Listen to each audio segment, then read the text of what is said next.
am recording. Well, welcome to For Such a Time as This, and what an exquisite time it is. Yes. Particularly as this evening is the very first of the presidential debates for our 2016 election, and we're having a good time today. So I am going to ask Rafe if he would pray us in. Breathing this breath, I recognize that it is the breath of the One. Beyond any single name, beyond any element of identity, it is truly all there is, out of which all life emanates, out of which each of us is created, held, and breathed into being. It is that heart that beats within my chest, the mind out of which I think. The creative force within me is the thing itself. Knowing this to be true, I claim and affirm that this is true of me, it is true of all life. Yes. That each of us, a perfect representation of divinity itself. Knowing itself as each of our lives.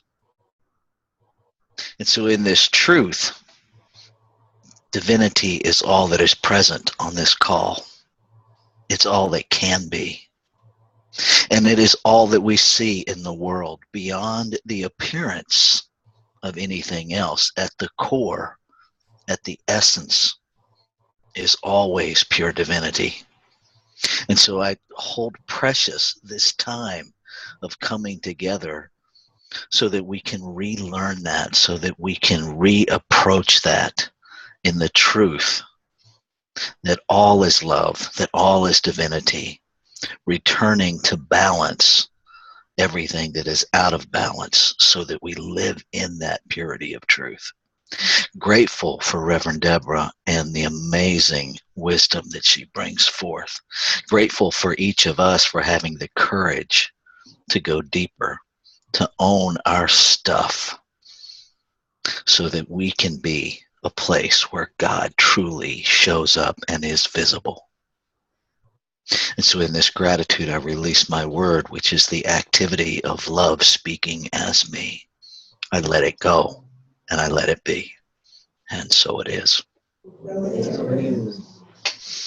Amen. That's good stuff. Thank you, Ray. So I'm going to switch it up a little bit today in terms of the opening question that I'm going to pose. I'd like the opening question to be something that you're grateful for in this process of awakening that you've been going through. Okay, we've been talking about upon what spiritual authority do we stand. We've been talking about sharing a vision that we have for the world as we would want it to be. And now we're going to talk about what are we grateful for in this process. And I will explain why we're doing that after we do it. Refresher, why were we talking about upon what authority do we stand? What's the purpose of that? Somebody online first, either on the telephone or zooming in. Who wants to go for it? Why were we talking about the authority upon which we stand? What's the importance of that? If you're on the phone, you press *6. Phone *6. And start talking. Okay.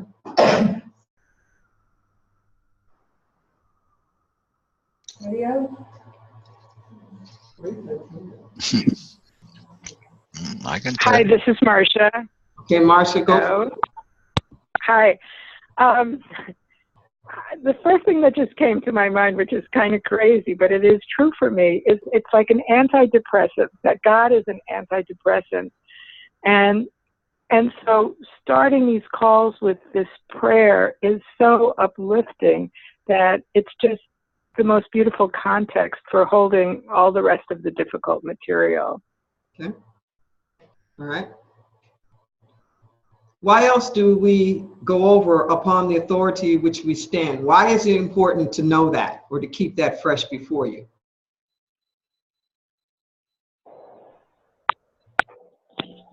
Well, for me, I think it's important to know, well, basically standing under integrity, the truth that I am here representing God, that this is why I'm here. This is not something that I'm doing as a, I don't know, someone's trying to Skype me for some reason. I am a voice for God, and I am the place where God is realized. So if there's anything that needs to be healed, anything that I see that needs to be real, I am it. So for me, understanding that authority, I don't have to convince myself or anybody, because that's why I'm here. This is why I'm here. It's why I'm here. Yeah, I said that 3 times. So I think I made my point. Yes. Yes. And Rafe typed in the word agency. I like that word. I like the word a lot. Yes. Anybody in the room? Why is it important for us to remember the spiritual authority upon which we stand? What is that about? Give us your name. Yeah. Because I'm human and I forget. Very good. Excellent answer. Barbara in the back. I was going to say something like that when I'm standing on my authority of love and truth and goodwill and oneness, I'm not as likely to be shaken off of that by fear and doubt and other people's fears and doubts and sense of separation. Yes. Yes. Leah, you wanted to answer that? It's kind of past because it's similar. I started with a day, kind of when he said for myself, and then you two said that as well, but neither word that came out was empowers. Yes. Myself. Yes. For exactly what Barbara said. You're not shaken, there's no doubt. Yes, exactly. You know, in the last couple of sessions, we've been talking about rights, we've been talking about entitlements, we've been talking about privilege. Okay? And it is important to remember that we have all three. We have all three. And those will be challenged when you challenge. Those will be challenged when you challenge. Mm-hmm. You know, do you have the right? Are you entitled to? And do you have the privilege to? And furthermore, should you be using that privilege for that? We're seeing that now, particularly as the athletes are standing up or kneeling down, however you want to put it, in regards to the national anthem and it's being played at sports events. And the kind of feedback that's happening now, and the sense that somehow or another it's unpatriotic, when in their minds they're doing the most patriotic thing that they can do. It isn't that they're doing it because they don't love their country, they're doing it because they do love their country. And they love their country so much that they believe that the country can and should do better and come up to its promise. Okay? But there'll be this challenge, what gives you the authority to do that? Or you know, you're privileged, or you don't have this experience, or you don't have that experience, as though it's left upon the backs of those who are the most marginalized, or those who are the most oppressed to speak up. When in fact, as we have been discussing here, it's kind of the opposite. That the ones who are in the most positions of privilege are the ones who have the greater influence, and they need to take some risks and use that privilege that they have to help level the playing field. This is good. Why else is it important that you have a vision? Why do I keep harping this? What is your vision? What is that about? In here first. It's important to have a vision because the whole world is telling you other things.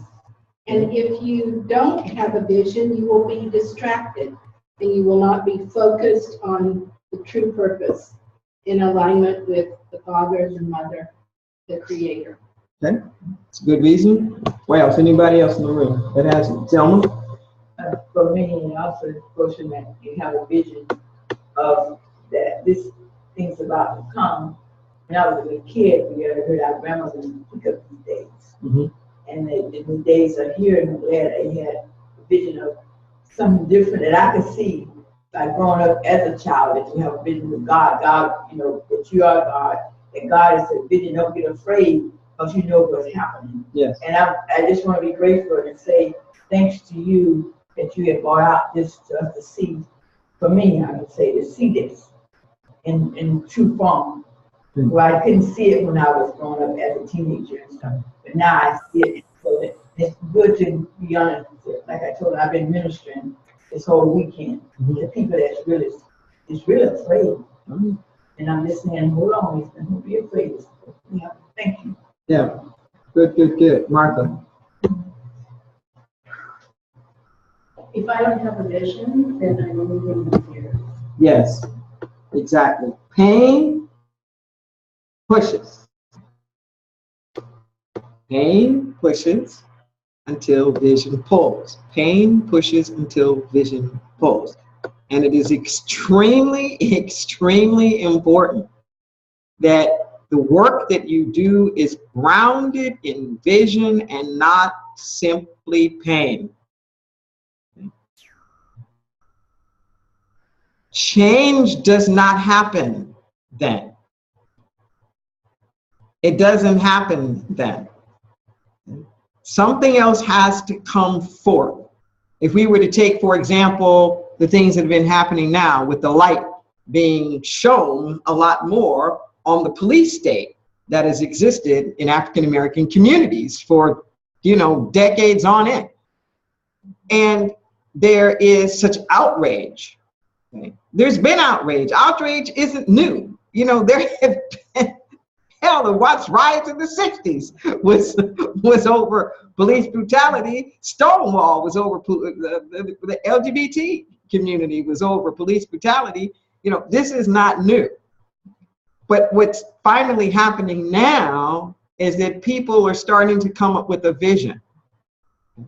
Not just the black people, but the white people in America and the other people in America are starting to say, we as a nation can do better than this, can be better than this.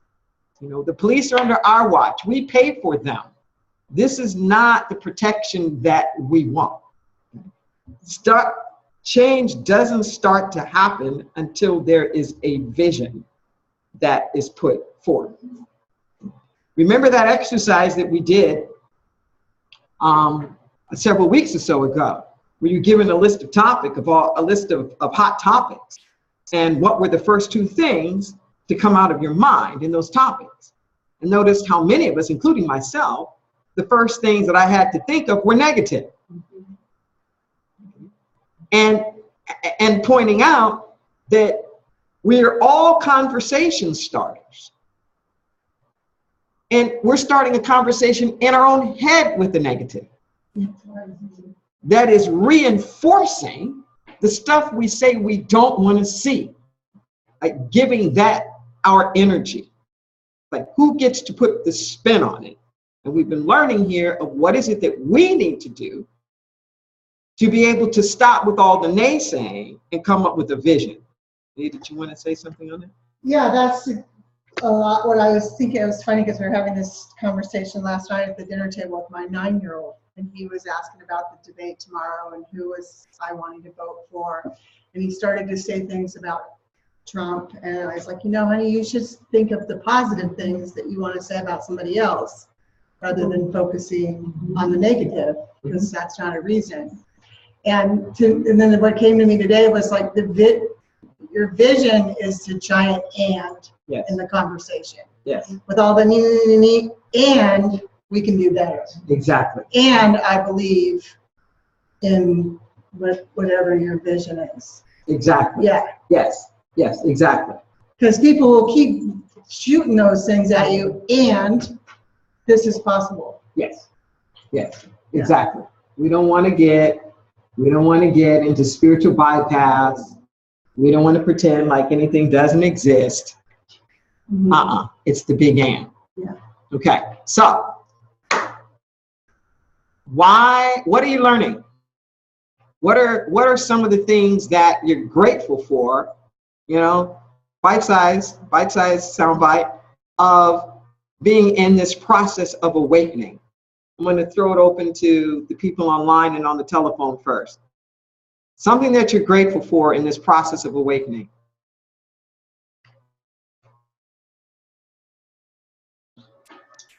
Raise your hand. Unmute yourself. Hi, this is Aikia. I am grateful for being present, being alert, being able to see the truth, speak the truth, and take a stand toward compassionate, just living. Very good. All right, anybody else on Zoom or on the telephone? Something that you're grateful for being in this process.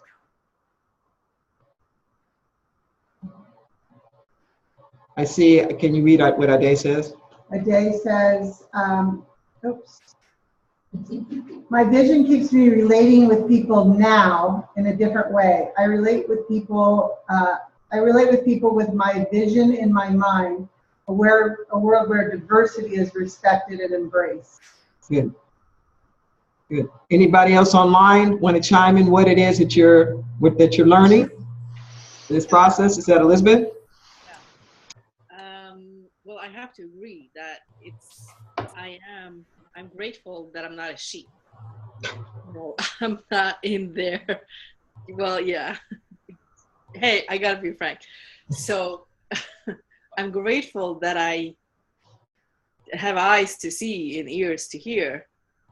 And with that, even though it feels overwhelming sometimes, I'm grateful that I'm on the side who wants to make everything better. Good. Yeah. Good. Thank you for holding down that part of the world. She's in Norway. Ray, did you want to say something? Yeah. It's really cool to be doing this at the same time that I'm studying the wisdom of the Kabbalah, because what I really connected with this week in the reading is that our perception of evil is just a perception, and that what evil really is just an imbalance of love and power, all of which are anchored in divinity. And it really helped me bring this together, that all of this stuff that I want to go away, it isn't really about making it go away. It's really about bringing it into balance. And it's just beautiful. So thank you. That is absolutely gorgeous. Write that down. Remember that evil is an imbalance between love and power of our divinity. Next week, when October starts, our new theme is balance. And you brought it up a couple of times now, Rafe, and that's good. That's really good. I think that's probably the best definition I've heard of evil yet. It's better than any of the ones that I've come up with. So, right on. Very good. All right, we're getting it. Yeah, Russell, did you want to add one? Yeah, my name is Russell, and as a white male American, I am grateful to have my head out of the sand. I've been bamboozled by my government, by my religious leaders when I was a kid. Totally bamboozled. I had no idea what was going on. I thought there was one America. I thought everything was great. If you want to make money, just borrow some money from the bank and make some money. And I'm grateful to have my head out of the sand. I'm grateful to stand tall and follow a God who is not created in my image. Amen. Yeah, could I add to that as not a male white? I saw Malcolm X on TV last night, and it's a really long movie. But I was taught that he was a terrorist and evil and violent and a really awful guy. And I remember one time Marcia was on the pulpit and he named Malcolm X a great hero. And I went, what? What? And because I so love and respect Marcia, it really opened my eyes. But this is an example, I think, Russell, of what you're saying is what I was trained to believe is a very white, educated, centric America. And this has opened my eyes again and again and again that there are many Americas, and mine isn't more valuable than anybody else's. And really, we need a composite picture of America. Yes. Not only do we need a composite picture of America, not only do we need a composite picture of America, but this leads me into what we're going to be talking about today, which is a way in which we portray things. We portray things in order to create certain kinds of images. Mm-hmm. And what we have found consistently is that the assassinations happen when people are trying to rally across lines.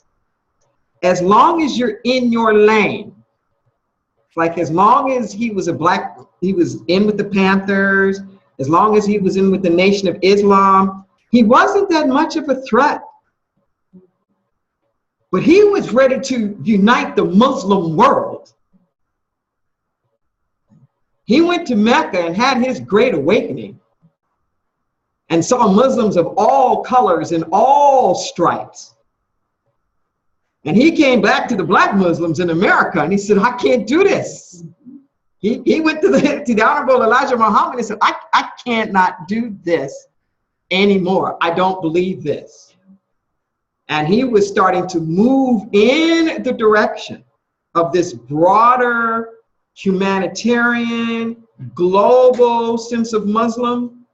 And we're actually, ironically enough, deeply entrenched in that. The Honorable Elijah Muhammad, who was over the Nation of Islam, had a son, W.D. Muhammad, who continued in that lineage that Malcolm X started, broke off from the Nation of Islam, and created a group called the Muslim American Society, which is the group we are profoundly aligned with in our prison outreach work for the past 16 years. Matter of fact, we're going like weekend after next down to San Luis Obispo, where the imam that brought us in is getting honored for his lifetime work, you know, in this, that they're actually two different branches of African-American Muslims in the United States. But the picture that you would hear of Malcolm X would be completely different. It's no different than Martin Luther King. It's like we're revering Martin Luther King now, but in his day, he was on the most wanted FBI list. I mean, you know, he was considered a terrorist, a communist, and oh my God, when he started speaking out against Vietnam, that's when he got assassinated. When he stayed in his lane about black folks and poor folks, he was fine. But the moment that he started talking about doing Occupy Washington, D.C., and they'd already proven that they could do it with the March on Washington, where they brought in the labor movement and the peace and freedom movement and the student nonviolent movement and the civil rights movement and the interfaith movement. They'd already brought in all these movements. They already proved that they could do it. And he was going to shut down Washington, D.C. They were going to camp out until we got out of Vietnam. And it was when he started speaking out against Vietnam and about the unity all around the world, that's when he was assassinated. That's when he was assassinated. So this idea of being able to have a very large vision is not without its consequences, as we spoke about last week, that when you start to speak out against the status quo, you get marginalized. When you start to speak out against the status quo, it means jeopardizing some of those privileges and entitlements that you had before. Kind of a simplistic way to put it is that the KKK burns your house down too and stops you just as much for standing up against that challenge. But what I know is that when it comes to any sort of change, whether we're talking about social transformation or whether we're talking about technology, it's something that we've been going over in our strategic planning sessions, is that you have what they call the innovators. They're those early people like maybe 2% of the population. Then you have the early adapters who then follow them. These are the people who are on the front end of the change. Then your next crop of people is waiting to see what happens to the innovators and the early adapters before they join in. Whatever, they're waiting for them to buy the products, to try out what is a cell phone or what is this or that, you know, and then they come along. Or what is all this social justice work? And you reach what's called like a tipping point. You reach a tipping point then, when enough people have seen other people stick their necks out, and now they're willing to do it. For example, on LGBT rights, for example, we're starting to see that kind of tipping point where there have been enough people who have come out that it isn't, I'm not saying there's not a backlash because I'd be lying, but there are more people who are willing to do it, okay, because they have seen that it is in fact possible. Now, granted, there's a lot of schisms in that.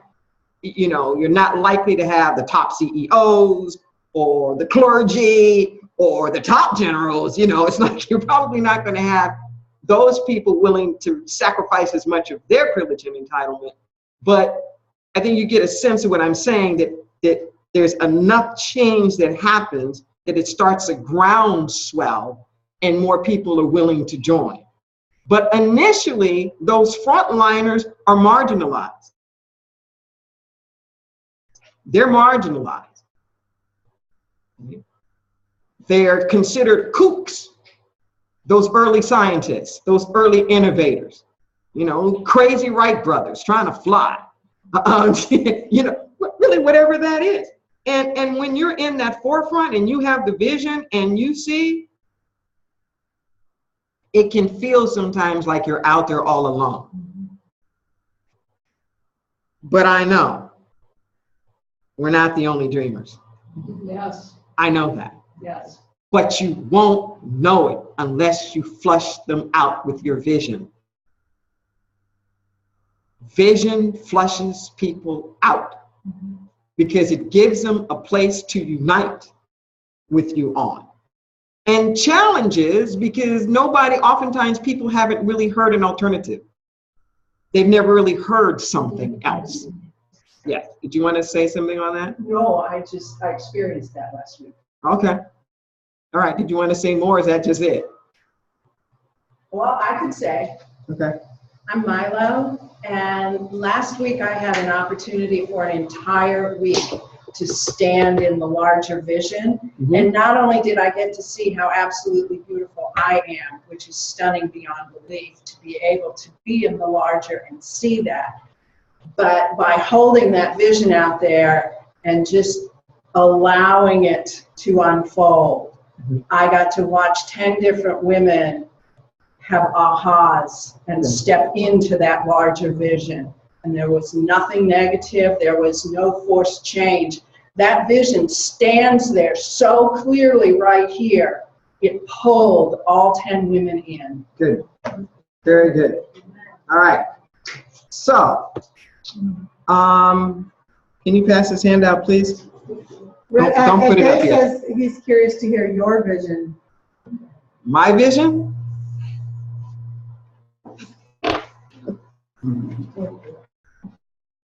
Yay. Well, this is Rev Unplugged. You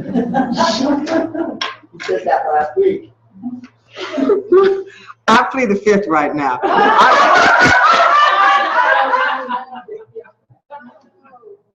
I have to come up with the Reverend Deborah vision because the vision that I was about to say. Yes.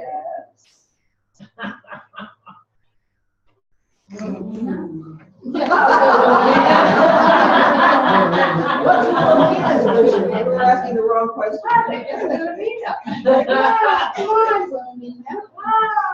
Well, you know, there is something that's more eloquent that actually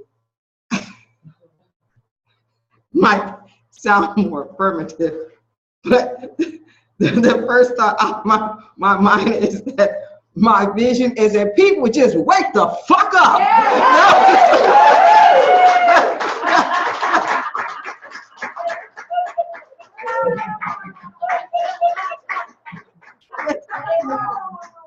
They just quit sleepwalking. And for us to remember who we really are. That's that's the vision of the day. Thank you. Well, his second comment to that was he would like to give us an opportunity to see how it's playing out through us. So I guess it's working. Right? So somebody gave me a bumper sticker, and you know now is the time. I need to pull that thing out and put it on my car now. It says, "Wake the flock up."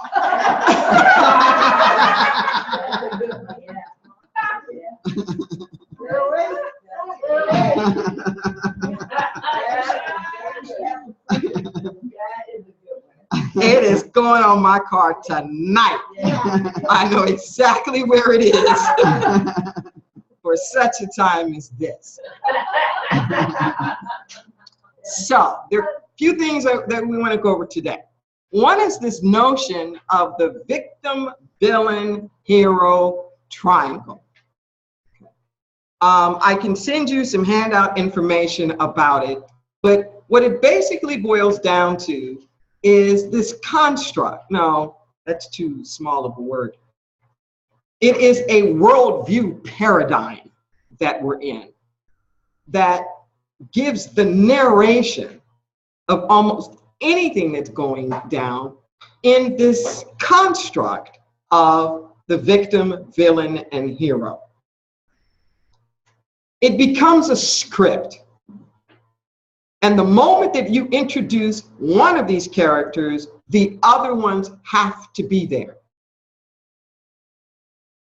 Most people, when you look at the way that they narrate life, not only are they narrating life within the context of the victim, villain, hero, there's a way that their narration always begins from a certain standpoint. Their narration introduces the villain first, it introduces the hero first, or it introduces the victim first. I'll give you an example of what I mean by that. You know, there are these people, could be you, that almost every time you talk to them, they are complaining. Okay, they're whining, and it's something else that's happened to them. Whatever, the dog ate the homework, and the plumber didn't come, and you know, and my mother was supposed to show up and watch the kids, and she didn't do that, and the sky is falling, and you know, the mailman didn't deliver the mail, the mail carrier didn't deliver the mail, like whatever this is, that there's always something. And if it's not them, then it's their codependency on somebody else. Well, you know, my daughter's husband, he, you know, just walked out and left them, and you know, at work, this thing is happening or that thing is happening, and there's just, it's like this worry, this fret, this way, and even if it's just joking, it'll still come in that way. Well, you know, it can be wonderful things happening, yeah, but we don't know how long that's going to last, you know, because we've seen this before, whatever. Or you have people who are always starting off with the villain. It's always what somebody's done wrong, or even their own selves. You can even be the villain. How much you've messed up, you know, or caused to be messed up. Well, you know, my job, you know, the people on my job, you know, they're always trying to squeeze more, you know, more work out of this. You know, the government's cheating everybody. You know, they're rigging the voting machines. They're putting stuff in the water. You know, whatever that is, that there's always something that's going on where everybody else is the victim from it, or they're the victim. And then you have that hero, with these ones who are, dun, dun, dun, dun, you know, they're taking it all on their shoulder. Oh, all the things I had to do today. You know, I had to do this, and I had to take care of that, and if it wasn't for me, and I don't know how they ever thought they were going to do such and such, because I had to come in and I'm so tired, and I wasn't expecting to do all that, but I'm glad that I did, and I hope I don't have to do it again. But if I have to, I'm gonna, it's me, I. Or they're looking for the hero. They're looking for the hero. Who's gonna come in and save this mess? Or dogging the one they thought was supposed to be the hero, and how they messed up, and they weren't there, and they didn't save us, and they didn't do what they were supposed to do. They didn't come up with the check on time, and where's the money gonna come from? Who's going to do it? Who's always this external looking out there? It is so prevalent. You can't even listen to a nursery rhyme. You can't turn on a cartoon these days without there being a victim, a villain, or a hero in the story. So not only do people lead with that, but they have the tendency to be in one of those spots as identity, not just because of circumstances, but because of identity. And I say all the time, so in the inner, so in the outer, the macro, the micro, they're the same thing. So anything that I talk about that's true on an individual consciousness level is also true on a collective consciousness level. So we've covered here, for example, in this victim, villain, hero triangle, how when you're in the position of supremacy, you're automatically the hero. You're the hero. And part of the reason why you want to perpetuate that sense of the supremacy is not to give up that spot on the triangle. So you can continue to be the hero. And the hero comes most often with the kind of infallibility. Cannot be wrong. And this is part of the trouble and sort of the problem that we're having right now in the collective consciousness here in the United States. We're always on the triangle. And America is always the good guy. Always the good guy. We can do no wrong. We are the best. We're the greatest. We're the most powerful. We are the leaders of the free world. Do you know how everybody laughs at us when we say that? And how arrogant that sounds? And we are the leaders of the free world. We'll never apologize. You never make a mistake. So you can't grow. See? The only way you can grow is to learn from your mistakes. But we never learn.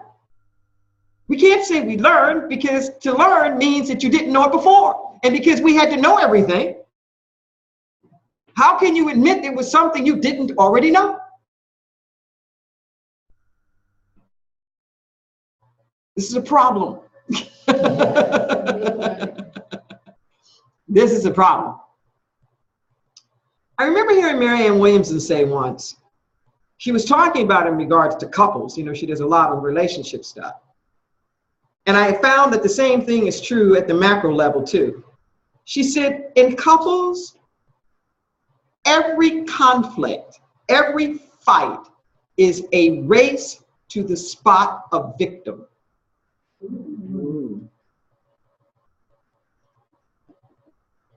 She said, every fight in couples is always a race to the spot of victim.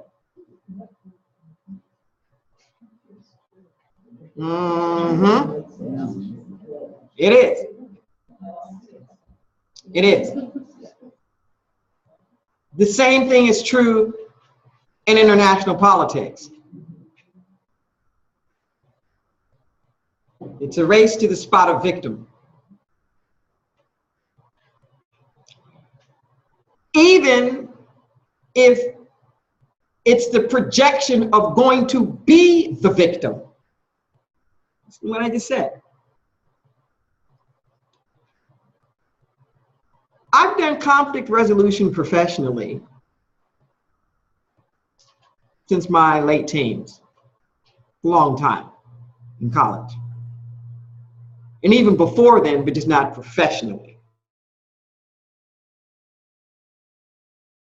Nobody ever throws the first punch. That's the most amazing thing.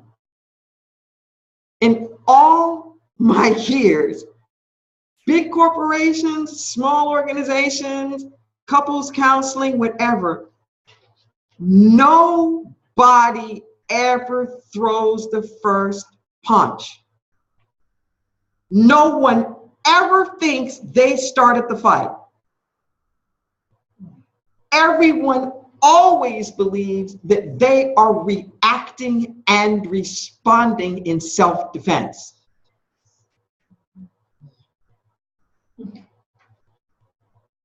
Everyone always thinks that they are responding in self-defense.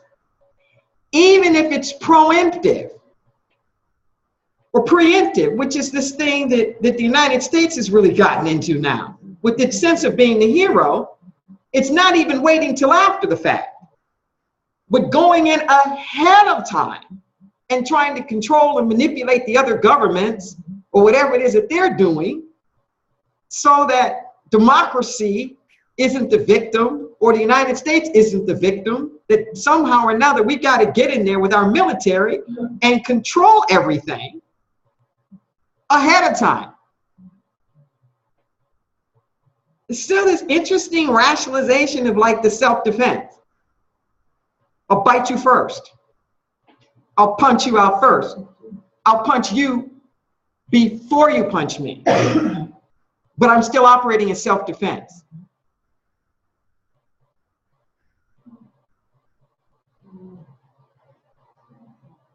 Yeah. And in your deepest intent, the second volume of my Letters from the Infinite series, it speaks of this a great deal.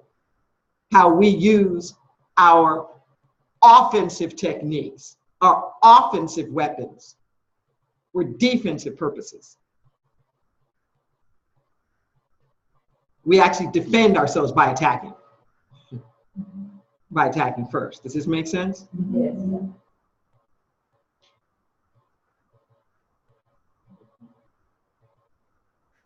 So take a breath.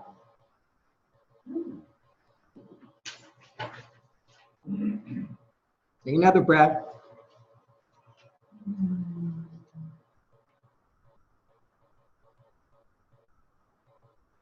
We've got to get off this triangle.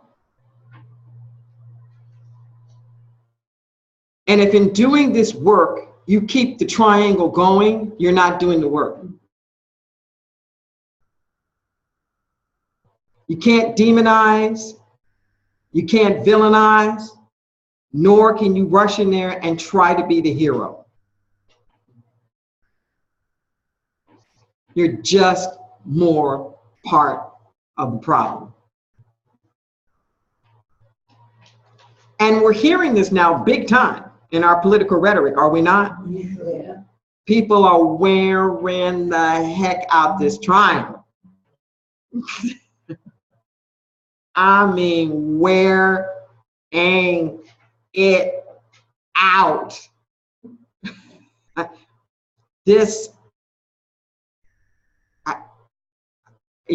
60. I've never seen anything like this. That's this deep and this divisive and this much on the triangle of this constant demonization that's going on. The villainizing, and here's the part that I want us to pay attention to now, the victimization. So I gave you a handout here, and I want to go over these definitions with the other people who are on the telephone and who are online, so that when I use these words, you'll know what I'm talking about. One is deflection, a change of direction or the act of preventing something being directed at you. To deflect. Synonyms: detour, divert, about turn, decoy, veer, branch off. There's a lot of deflection that's going on. instead of questions being answered or things being responded to, you turn the table and start talking about something else. Nobody said it's new, it's in the dictionary. It's deflection, that it's a process. That it's a process, okay? And it's like to be aware of it, and even to be aware of it in your own self. That deflection. Something's coming at you, and rather than answer that, well, what about this? Or this or that. When you are speaking vision,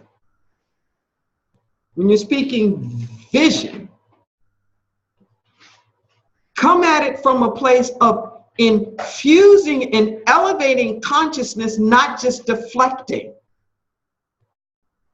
Because if it comes off as just deflecting, you won't get the ear. Like Leah was talking about the and. When you can listen to people, there's all these things that are going on, yes, yes, yes, and we can do better. And there's a vision of more. And then it doesn't feel like a deflection. It feels like an addition. But when we're fighting back with the, but this, but what about that? Well, Hillary did this, but Trump did that. Well, Hillary did that, but Trump did that. This not getting anywhere. We're still staying on the triangle, and we're just deflecting each other. Does that make sense?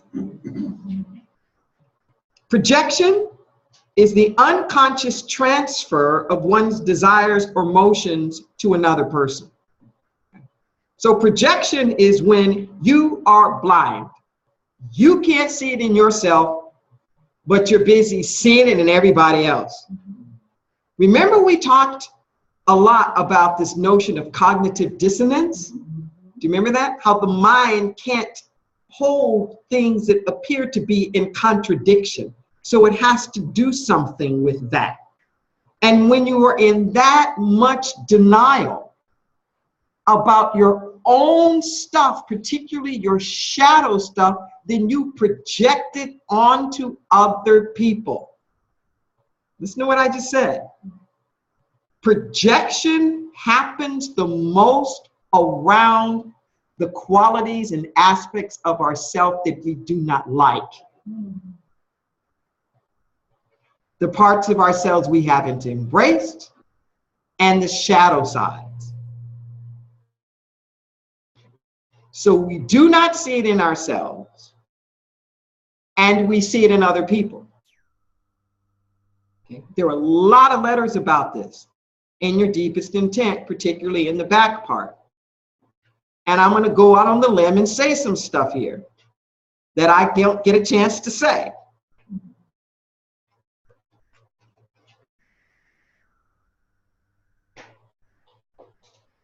Not Christianity itself as a religion,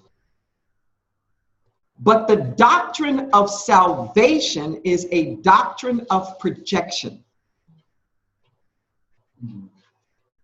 It is a doctrine of projection where you take your sins and you cast them upon something else. In Jesus's day, it was you cast your sins upon the innocent. Right. And it was believed in that day that the wrath of God was appeased by the shedding of innocent blood. So you made blood sacrifices to God. And some of the most common sacrificial animals were sheep and doves. They were considered pure and unblemished. So you took all of your sins, you projected it onto these animals, slaughtered the animals, and then used their blood as protection. This is what's behind the Passover, for example. That when the plagues were coming through Egypt, right before the Exodus, and Moses is trying to convince the Pharaoh to let my people go, that the very last plague was the slaughter of the firstborn. And what they were told is that anybody, Hebrews or quote unquote the mixed multitude, if they put the blood of a lamb on the top of the door, the angel of death would pass over their house. Hence the term Passover. This is how Jesus became the sacrificial lamb, quote unquote. That the doctrine of salvation says that Jesus died on the cross, his blood was shed for the remuneration of sins throughout all eternity, so that even thousands of years later now, you can project your sins onto Jesus, who paid it forward with his blood, and that God will spare you the wrath of the quote unquote original sin if you will accept this blood sacrifice of Jesus. I am not even going to get into Christian commentary right now. The point of this that is important, that's brought up so much in the letters, is that we have shifted now. Instead of projecting our sins upon the innocent and killing the innocent, we project our sins upon the guilty and kill them in our stead.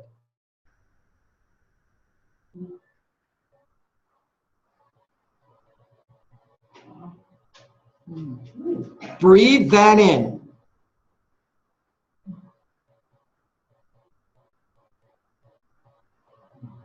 We take our sins and project them on the terrorists. Our terrorism, we project onto Muslim terrorists.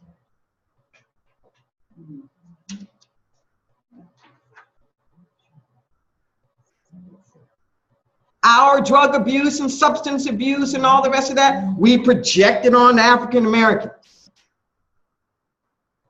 Where are children raped and molested the most? In their homes. Homes are the safest places for children, and homes are the most dangerous places for children. Does anybody know the profile of a typical child molester? Anybody know the profile? They've been molested themselves. That's true. That's in their experience, but their social demographic profile. Does anybody know? White, male, what else? Christian, related to you. White, male, father, and most often related to the child. Some kind of authority figure. And yet, we take child molestation and project it off on the gay people. We make them, and it's like, well, we can't have gay people working with children. We can't have it. If we really were that concerned and were profiling, it'd be a whole nother group of people who wouldn't be allowed to work with children. But it goes up and down the line of this way of taking all our sins, our problems, our darkest shadows. That's like that meme I saw. It said we should start deporting white males because they kill more people in the United States. Mass murders. Yeah. You know, and this is not, this is not an indictment about married men, who are fathers. It's to say there is this projection that happens.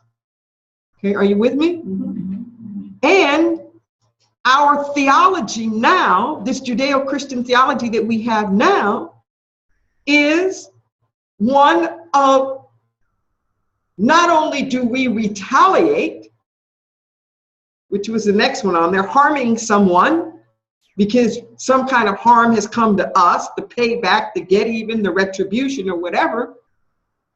There is this notion that it's the right thing to do because it is believed that that's what God is going to do. Remember when I said earlier, a couple of weeks ago, that this idea of oneness is not a fundamental spiritual principle of so many of our major religions. It is not, particularly when you have a version of that has this heaven and hell where God is going to separate people for all eternity. So there is this idea and this notion, if God doesn't want these people together throughout all eternity, why in the world are you trying to put them together here on earth? That it goes against what God wants. Are you with me? If you really believe that Christians are the only ones who are getting into heaven, and that God is going to have everybody else burn in hell anyway. Don't forget that God punish you for what somebody did. I couldn't never understand that. God can punish me for someone else. If you did something wrong, you get punished.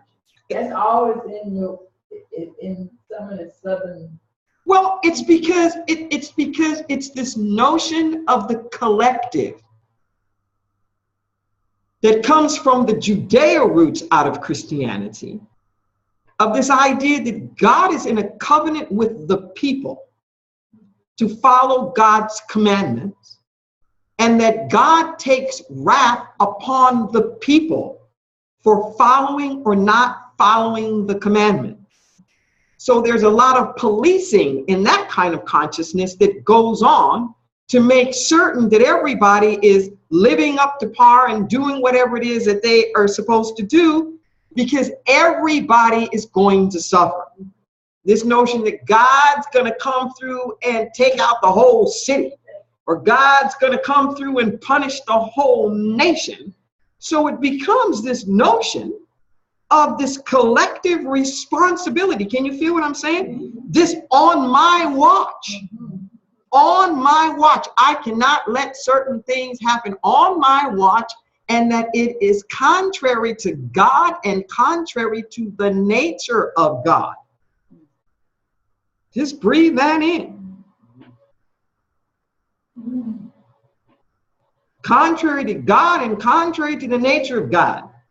God does not love these people. And they're going against God. And what we ought to be doing and should be doing is converting. And that's what we've been doing in the Middle East.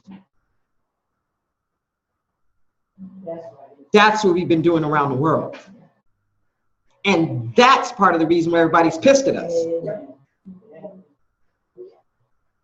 Because we're going into their turf, we're going into their territory, and we're trying to do in the Middle East the same thing we did all over the Americas, the same thing we did all over Africa, which is to demonize the indigenous people, to say that their religions were wrong and satanic, and try to prevent people from practicing their religions, and to try to convert everybody to Christianity and try to convert everybody to English in this like extreme demonization.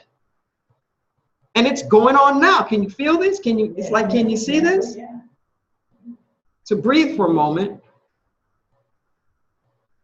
Because before I say the next few things to like close us out, I want to make sure I haven't lost anybody. Are you with me?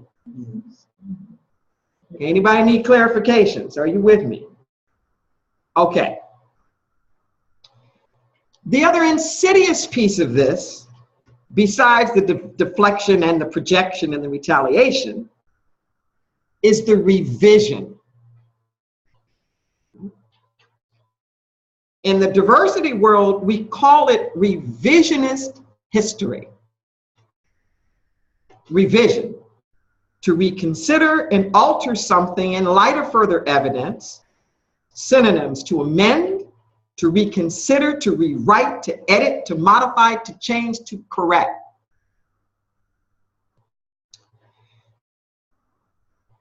So when you have cognitive dissonance,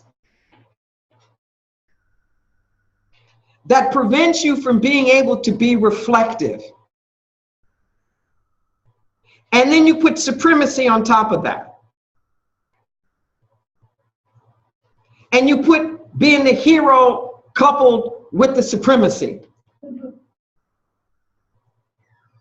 And then you have the institutionalization of rights and entitlements and privileges to back all of that up.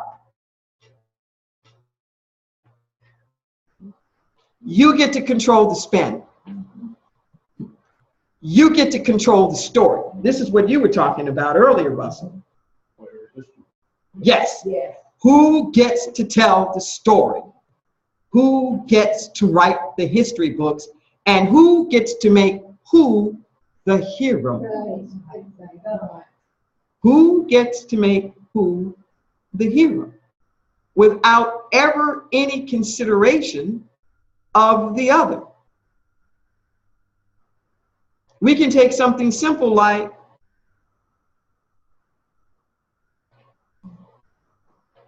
dropping the atomic bomb.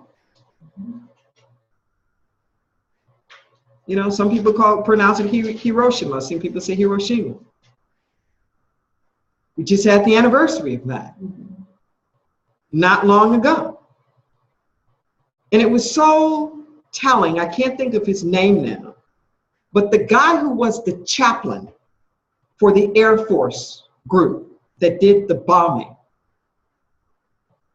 about 20 years or so ago, about 40 years in, about 20 years afterwards, started coming out and speaking against it. And he was saying how they would read the Bible and the Bible verses,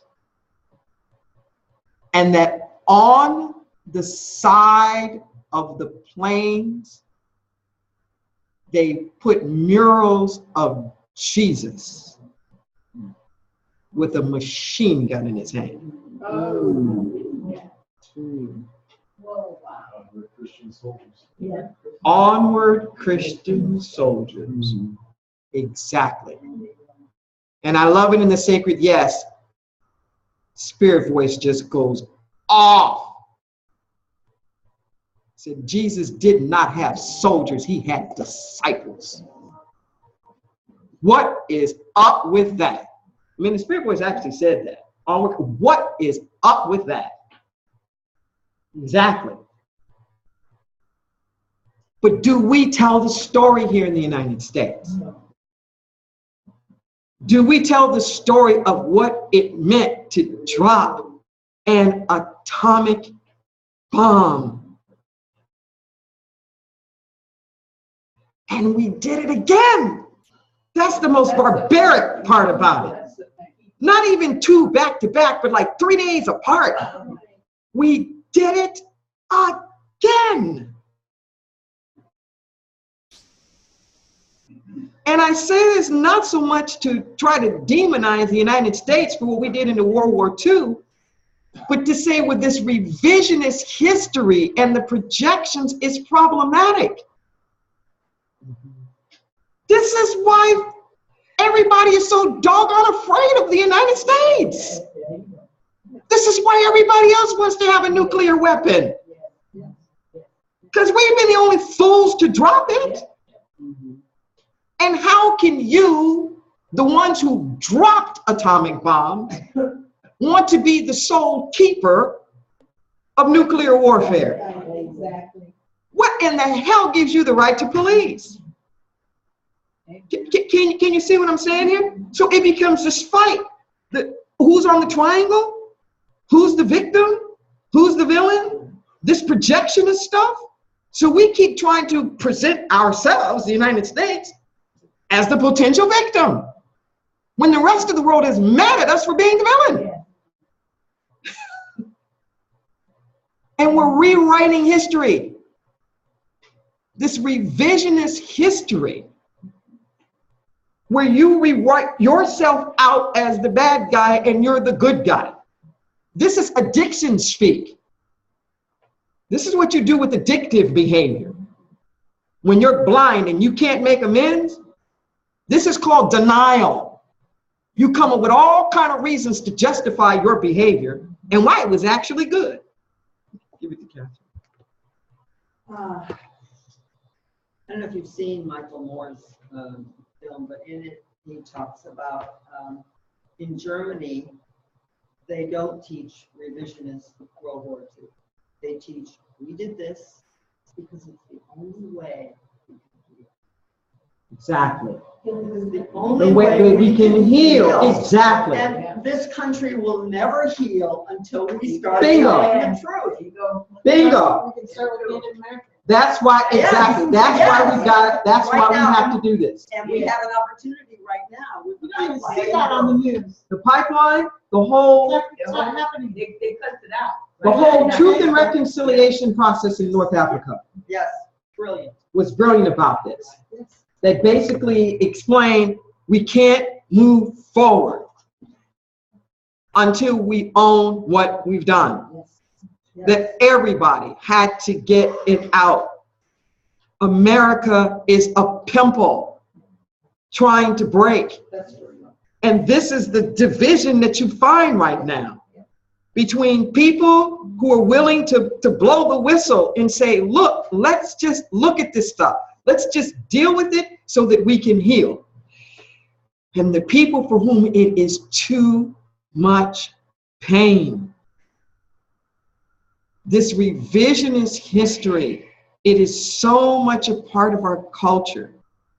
Any of you ever hear, you made me think when you said the indigenous people, any of you ever hear the concept of scalping? Okay, so what do we know of scalping? Somebody on Zoom, what have you heard about scalping? What is that? I only remember what I saw on the Western movies. Okay, and what is that? Huh? And what would happen with scalping? There were some cowboys that would scalp Indians. No, not the movies. Not the movies. I'd like to see the movies you saw. No, you don't. But that actually is the truth, though. Right. See, now we associate scalping with what the native people were doing to the cowboys in the American cavalry, which is true. They did start to do that, but in retaliation. Okay. The U.S. government would pay bounty hunters to kill native warriors. And the way that they knew there was the body count is they would scalp off a portion of the native person's hair. And hair was sacred. And that wasn't white people's hair. So they knew if they got that long strand of hair, there was a dead native person somewhere. Because that's the only way that you were getting that. That's how that started. But the mythology is that Indians scalp white people. That was their thing, and they carry them around on their. I know. But what I'm saying is that there isn't a place where this isn't happening. I don't care what group it is that we're talking about or whatever America does. We have a revisionist history in our head. We are telling ourselves stories that really isn't it. So what happens now is you have people who have believed all this stuff.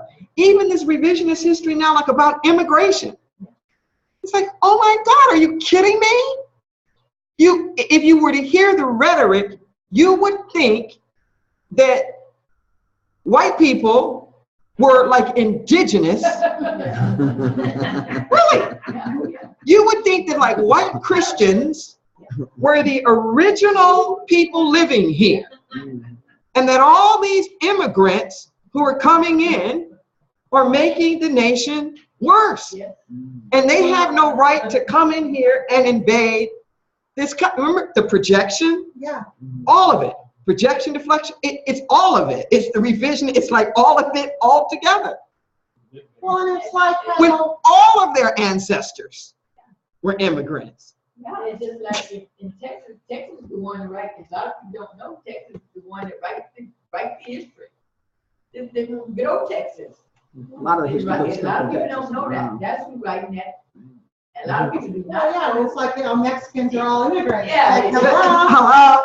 Well, what's interesting, it goes They've back been to here. what Haley talked about is our perception of Malcolm X, and it's like what's fed to us. Yeah, right. And what I thought about then and back to it now is with all the police brutality, it's like it's not a new thing, but all of a sudden, like with handheld phones and cameras and social media, it's like they don't have time to make the story before people are seeing what's really happening. Yes. So they're not able, it's the same like, even if you go like to Vietnam, it's like all of a sudden we're seeing the atrocities. Right, in our living room. Yeah. Yeah. It's like it's coming more and more, it's instant and there's no spin. Exactly. There's no way to spin it. Yeah, exactly. It's, Cold War was Radio Free America. Mhm. The Russians are making so much propaganda because we need to speak up for the people behind the Iron Curtain, send money so we can tell them the truth. Yeah. Yeah. and I'm saying these things really not to demonize. It's so that we understand what's going on. Okay? That we understand that people are so often believing things that are not true. Right. They're believing things that are not true, and they don't know the truth. The stuff about like government handouts, or it's like it's like it's ludicrous when you look and see that it's the government that put all the land in the hands of the white people, and like all of these subsidies and things, Social Security, and like all of these safety nets. There was a program that we did here that was Tim Weiss and Angela Davis, and it was about changing the conversation. And Tim Weiss is this white male who is one of the best diversity trainers around, and he's just really hard-hitting.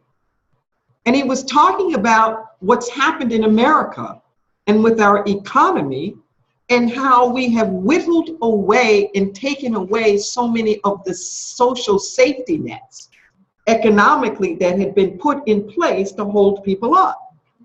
And then he said something that just made so much sense. He says, studies have shown that the reason why they don't exist now was the fear on so many people's parts that somehow or another, and specifically Black people, were going to abuse these systems.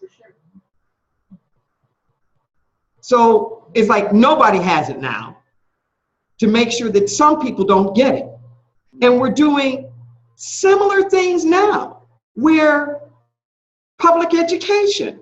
Yes. It's like we are gutting public education. There is not a national commitment like there used to be to public education, for fear, once again, that somehow or another, these other people's kids that shouldn't be here and that are illegal or blah, blah, blah, like they're going to get the public education, and we don't want to pay like for their kids.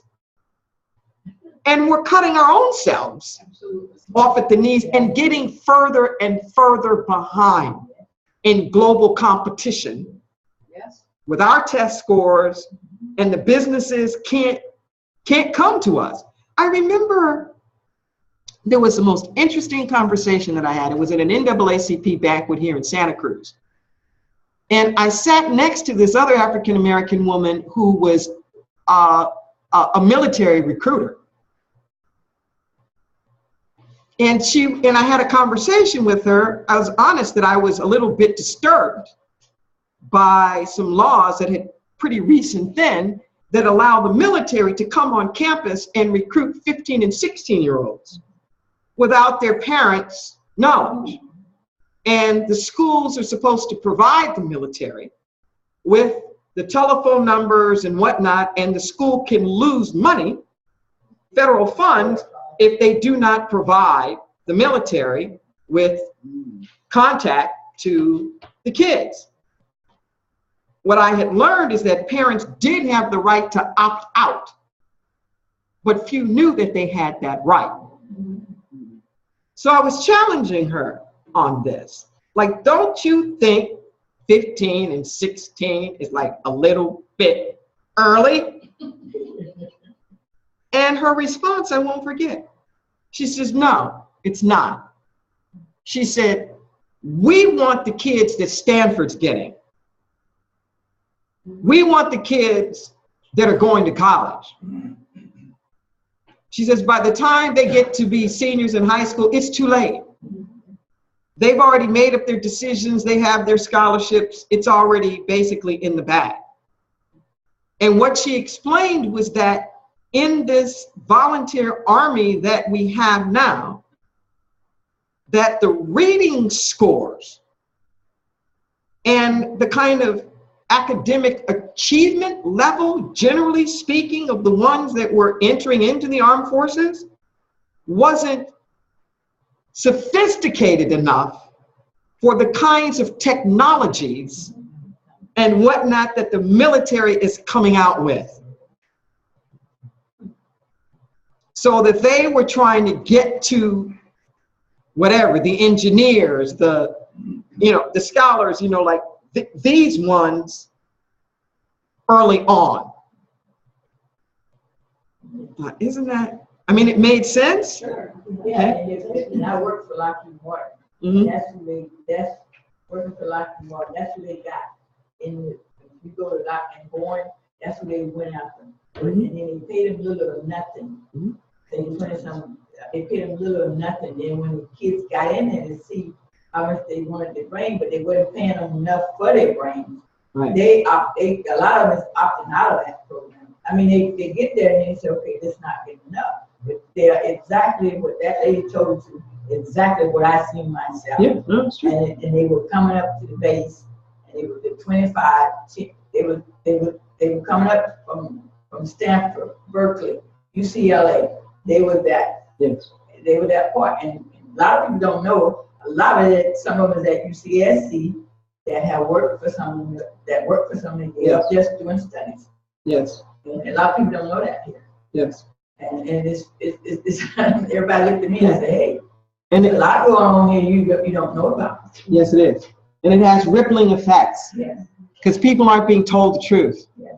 They're not being told the truth about what they're getting into, and they're not being cared for when they get out. Mm-hmm. A lot of the homeless problems that we're having now with people, these are vets. Yes, they are. These are people who have served. And these are people who are, have post-traumatic stress from combat, and all these other things. It started back in Vietnam. And once again, I'm not trying to demonize the military. What I'm saying is that all of this is happening on our watch and in our name, supposedly for our protection. For our protection. And I'm going to end on this because I'm going to be talking about this on Sunday. I keep giving people reasons to vote, like why we have to vote. And this is perhaps one of the biggest reasons right here, that we may not be the leader of the free world. I don't know all that. But what I do know is that we have a military might that is unprecedented in human history. 45% of all military expenditures in the world are ours. We are 5% of the population. 45 cents of every dollar is spent by us. The next closest is only 4 to 5%. We have 45%. We have military in over 120 countries. This is extraordinary. Whoever is in that office is commander in chief of the biggest military machine that the world has ever known. That's when all the other nations pray. Of course. And there's nobody to stop us, as we've already proven in Iraq. That and this whole stuff about history and revisionist history and all the rest of that is the Supreme Court appointment. Yes, yes, it is. Yes, yes, it is. Okay? Yes, big time. History is not linear. Just because you have some right now doesn't mean you're going to have it. The Supreme Court has reversed its own decisions over 250 times.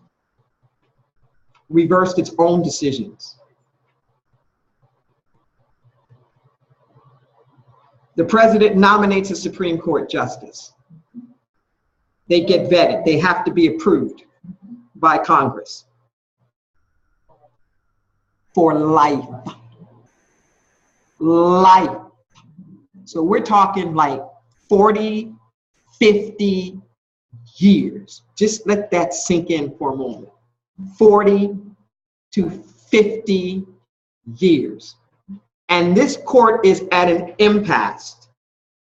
Most of the decisions that have come out in the past number of years, it's been 5-4. It's been close. It's been 5-4. We're 4-4 now. And whoever comes in there tips the scale.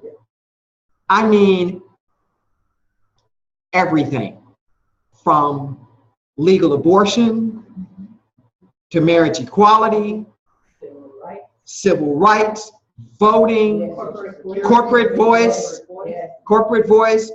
immigration. I mean, I can go on and on, up and down the line. The number of issues that are up for grabs and at stake right now is unbelievable. And all I would ask people to do is don't worry about demonizing this one or that one. Read the platforms. Amen. Read the platforms, because the platforms are clear about their intention and where it is they want to go. Read the platforms and see who's going the closest to the direction in which you want to go. Read the platforms, because they are unambiguous. And wildly different. That's what I'm saying. They are unambiguous, and there is a clear, definitive difference in them. And whether you think about the candidate or not, there's a platform that's going to go forth. There's a platform that's bigger than a candidate.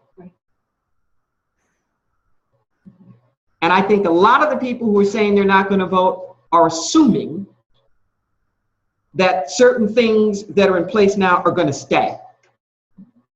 Do not assume that for one moment. In a way, Obama's telling you that. Yeah, don't believe it. Stuff can turn. It can turn on a dime. And I'm saying this not for fear, but responsibility. Responsibility. And if you're in these conversations with people, particularly about voting and not voting and the candidates, personally, I think it's time to get off the candidates and start talking platforms. I think it's time to get off the candidates and start talking issues. That's the conversation I had. Yeah, because people aren't really looking at that kind of like big picture of what are the issues, what are the platforms, and what could be put into place. And it gives you a lot of opportunity to speak vision. That's part of the reason. I hope you still have that handout, and if you don't, we have some extra ones. The handout that was about the challenge to evangelicals, that was written by Deborah Filks, that it was a beautiful expose as far as I was concerned, when she was talking about what evangelicals believe around the world on the most controversial issues. And I thought the way that she put it was just so basic, and that they're good talking points and great platforms to put forth in terms of vision. And even to be able to say, hey, this is what other people think. outside of the United States and call the question, because we have that tendency to want to project what we think here out on the rest of the world, and we're out of step. Okay? So, I know I gave you a lot. Anybody online have any comments that you want to say or put forth, or anybody who is on the telephone?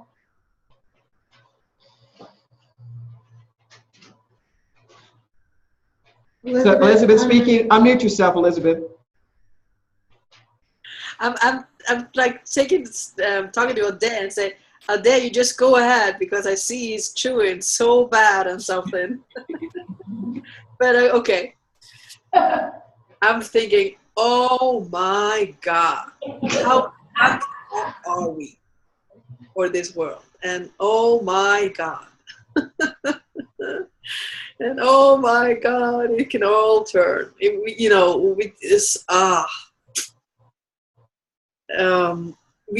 reminds me when I realized that I was just as bad as my family.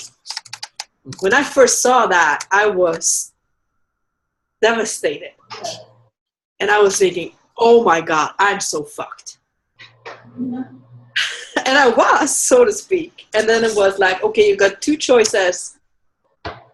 Either you do whatever it takes to get you out of this, or you just got to drown in it. So thank God. I was like, I cannot be like my mother. That was like, oh. So that was my good. Oh, the pain that pushed me. Good for you, Elizabeth. Yes, it's hard. Good. And what we all need to realize is we can't escape it. Huh? Okay? That's why it is important that we love our family, that we embrace our family, that we reconcile with all of our roots, because there's no way that it can't be in us. That's right. There's no way that it can't be driving us at some kind of levels. It's that denial thing again. If we want to say we're like this, but all the rest of my family was like that, and that somehow or another, some of it didn't get in me. No, this is where we do the exhalation. This is where we do the deep breathing. This is where we say, hey, you know what? We've all been exposed to this.